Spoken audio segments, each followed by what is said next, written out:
So the Warriors are kind of I would say not a high profile gang. They're from Coney Island, but they're kind of scrappy, not that well known outside of their turf, and so they have to travel to the Bronx, where many of them have never even been before, by the New York subway system, which is about, on a good day, Coney to the Bronx is maybe a 2 hour train ride.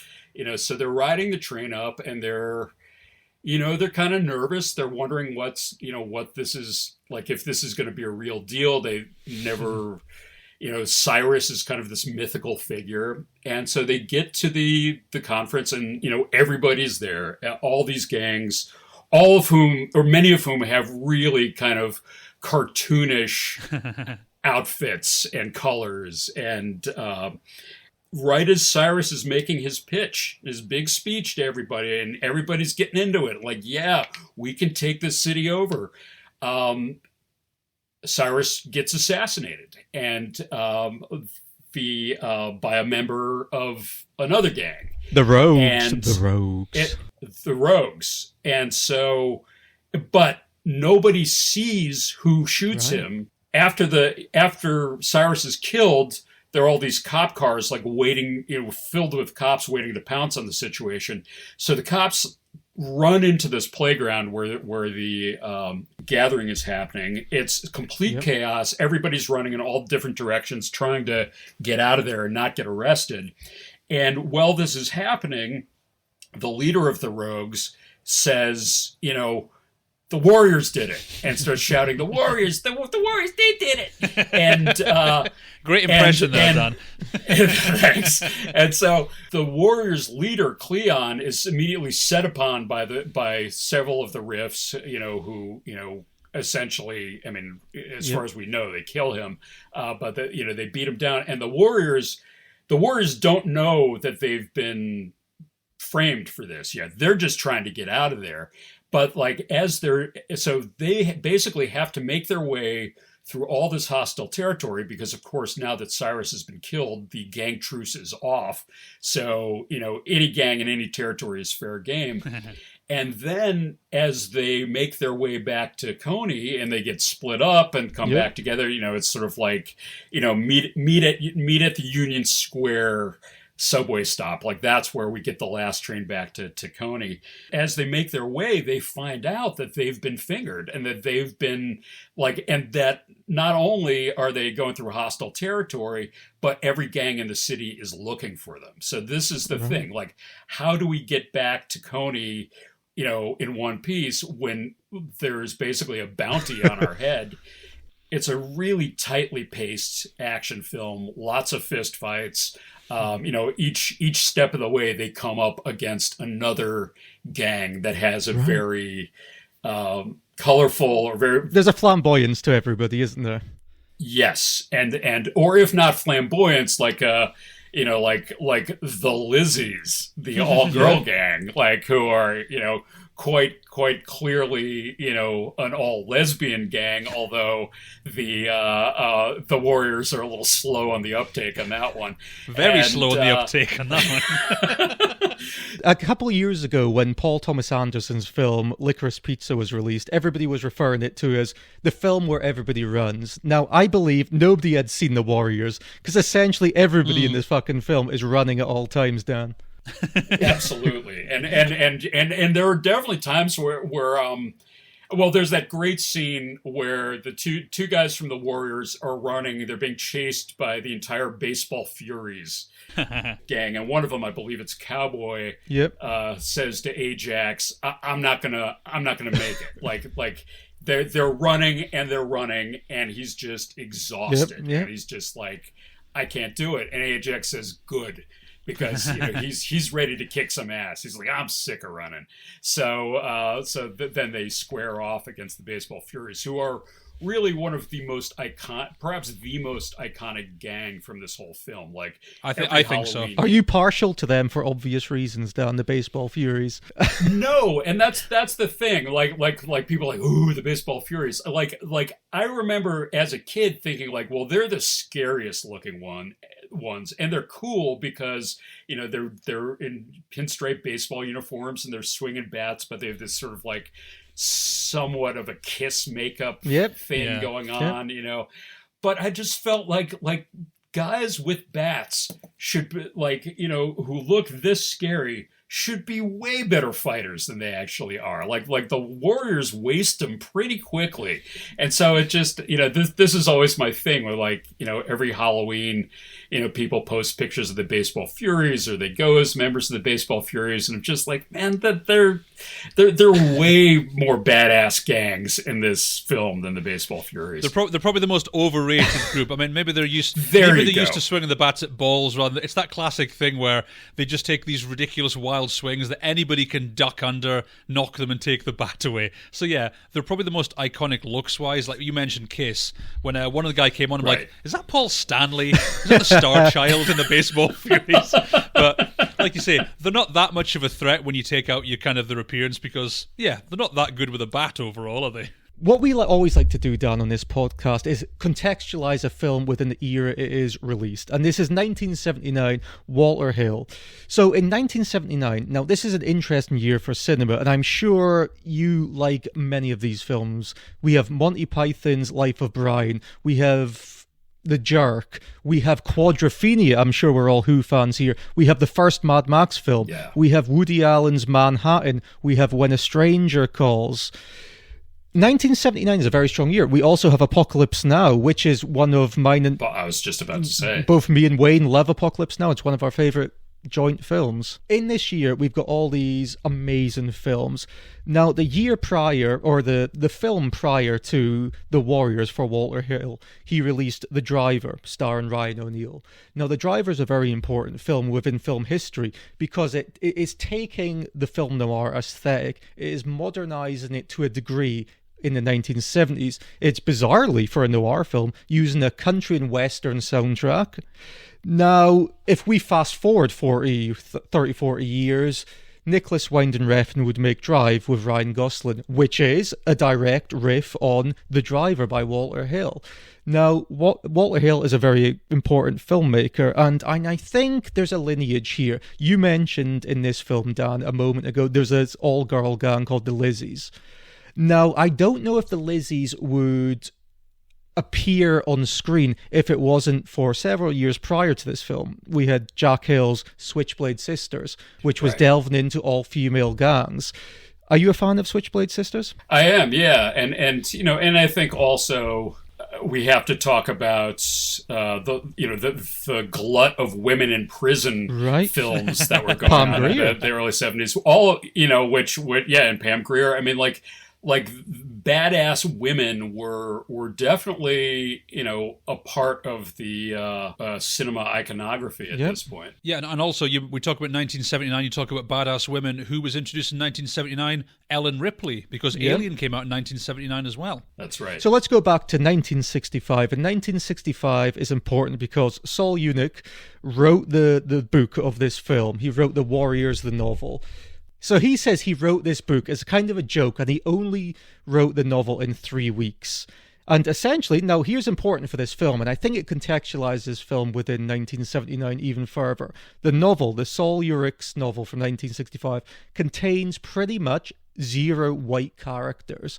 Now, so when this film came to fruition, Paramount, they didn't like the idea of having an all-black cast. Hence why, if we want to be polite, if we have to be polite for this film, it is more multicultural, shall we say. Oh, yeah. It's kind of the epitome of multicultural. I mean, you look at, that gang gathering, it's just all colors, all different kind of fashion styles, all different...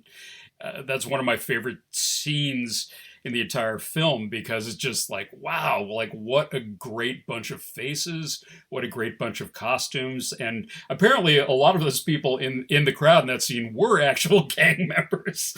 But and they caused no trouble. But yeah, and it's interesting because I think had the film been made 5, 6, 7 years earlier, I don't think Paramount would have had a problem with an all-black cast because of the blaxploitation movement. Right, but by '79, blaxploitation, was very much, had kind of run its course in terms of, perceived commercial appeal. You almost have this attitude of, now that that's kind of gone past, everyone has to stay in the lane and you stick with this, you stick with this. But like you say, it is a very multicultural film, and the gangs, it's not them being united by race, for example. They're all united by a more common purpose, for example, and it gives the film a great multiculturalism. You said before, the extras pretty much caused no trouble at all. Films like this were very much scapegoats for violence going on at the time, because Walter Hill said there were violent incidents when the film came out. I believe there was several deaths that were linked to the film, because what Hill said, he said, the movie was very popular with the street gangs, a lot of whom had strong feelings about each other. Suddenly they went to the movies together, they looked across the aisle, and there were guys they didn't like, so there were a lot of incidents. So yeah, maybe in the kind of film world, everybody was all happy and got on with each other, but in the real life, it was kind of the film demonstrating the real problems that were happening in the city at the time. Well, it's good you bring that up, Wayne. Okay, now, I think it was possibly 2009. Okay, this film, bizarrely, for whatever reason, has a reputation for brutality. Now, when this film was released, I believe there was many gang fights within the cinema. So, in 2009, when Entertainment Weekly, the magazine, were doing a ranking of the most controversial films of all time, this film was the 14th most controversial film of all time. Now listen to this. This is where it gets fucked up. This film was placed ahead of Caligula, Larry Clark's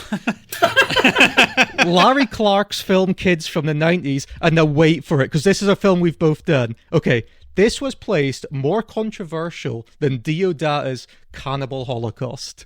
Wow. Oh, I can totally see why. Oh, wait, no, I can't. Right. Yeah. No. I mean, and I don't know where Colors ranked on that list, but I remember that was a similar situation where there were, incidents of gang fights around the screenings, and a similar situation where, the film's reputation may have suffered, or at least initially, as a result. I was looking at this, okay, and we're talking about riots in the Cinemaplex, and I was looking for the earliest example. The earliest example I could find was in 1956, the rock and roller Bill Haley, Bill Haley of the Comets.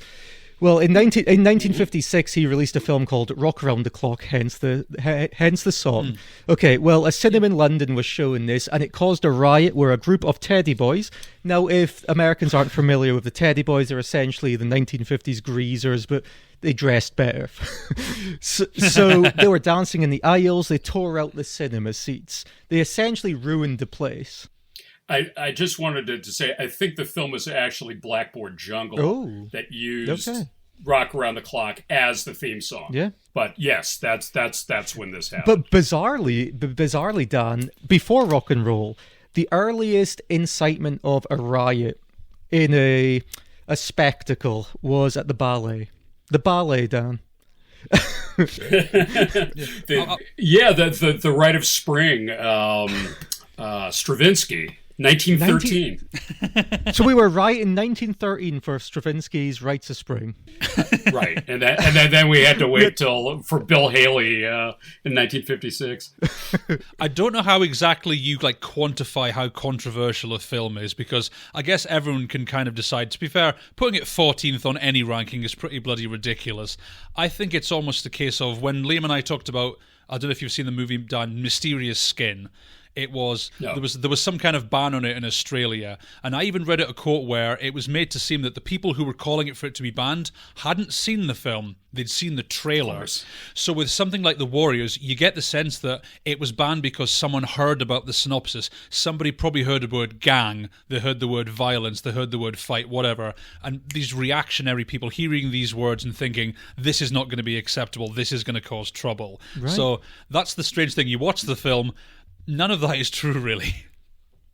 Well, and if you look at the art that was used in the initial ads for the for like the newspaper ads for the film. Like it looks pretty juicy. I mean, like it's these very tough looking guys of different races looking like they're ready to kick some ass, and then the one female is actually shown in a much greater state of undress than she actually is in the film. Yeah. So they were really pushing like, yeah, sex, violence. This is what we got for you. Well, it was classic sensationalism, isn't it? Like, if you want something in a poster, you want something to draw people in, that's the kind of thing you put on. Like you say, pretty much anything depicted on the poster is more downplayed in the film or absent entirely. Right. I believe most of us here, when we were rewatching the film for this episode, we were watching the extended director's cut. So the difference between the extended director's cut and the original theatrical release was Walter Hill in 1979, when he was making this film, he wanted it to be more fantastical. He said the original novel by Saul, it was quite ridiculous. He saw the fantastical element on it, and he wanted to highlight this. This is why he said he wasn't concerned about making the warriors look realistic. He said he also said he had no sense to inject middle-class morality into this film. He said at the time when he made this film, he was obsessed with the vernacular of the American comic book. But here's the thing. In 1979, the original theatrical release, he wanted this film to open with "sometime in the future." Now, the version we've watched to rewatch for this episode, it does include that. Now, in 1979, Paramount, the producers of this film, they didn't want to have that attached to the film because they thought it was going to be too much Star Wars-like. Here's the weird thing I want to add with Walter Hill, and I don't know if any of us agree. I don't agree with this point from Walter Hill. I don't know what he's really getting to. He says, without the inclusion of "sometime in the future," the scroll at the start, he said, "I thought it was close to incomprehensible without this because it always seemed like a science fiction film to me." Okay, what the fuck? Wow. No, I don't agree with that at all. For me, watching this film could have taken place in any time period. You say in the not so distant future, you're talking the 1970s, so we're not really sure when it is, but watching a film like this, there's nothing decidedly futuristic about it. Maybe I'm thinking cliche futuristic, like, flying cars, etc., but it looks like, people running through all these rundown neighborhoods. So for me, no, I don't agree with that. For me, there's nothing inherently futuristic about the appearance of the film at all. Well, and I'm going to just go out and say here, I've seen both versions, the director's cut and the original one, and I'm going to voice the perhaps unpopular opinion that the original release cut is the superior one. I think the Walter Hill one is interesting because it shows you, okay, what he was thinking, but I don't think the film needs any of that. I don't think it needs a prologue to set any kind of near future context, and I don't think. And the film is cartoonish enough without the cartoon, like actual cartoon panels being thrown at. I think and I think there is I think there is a campy element to it that a lot of people didn't pick up on initially, but it's plain as day to me now. Like a gang like the Punks, like these white guys with feathered hair and overalls and soccer, rugby shirts and roller skates. It's just like it's the 70s, Dan. It's the 70s. Yeah, you have to get anything that points at it could be the 70s. It is the 70s. It's like a weird comedy troupe kind of thing, isn't it? With all these different gangs and characters. Right. I mean, it's almost surprising that they didn't have a mime gang. I guess the Baseball Furies are kind of that, but it's like, oh no, there's a few gangs who say nothing. The Rivington Mimes are after us. Do you know what would have happened if there was a mime gang? The Baseball Furies would have swung a baseball bat, it would have missed, and the mime would have fallen down anyway. or they would have hit back with an invisible bat, and so I really like. I'm glad that I have seen the director's cut, Walter Hill director's cut. But I actually the other night watching for this, I watched the original release, which is like 93 minutes. I mean, it is so taut. It is so, there is not a wasted minute in this film. And, I feel like, viewed from a perspective of this far into the 21st century, where I feel like every new film I see, has at least 20 minutes that could be excised I think from so, it yeah. easily. That just a film that just delivers the goods on so many levels in an hour and a half, gets in, gets out. You're not, there's no backstory with any of these characters. They're just there. And you are just with them in this moment. And that's all you need to be.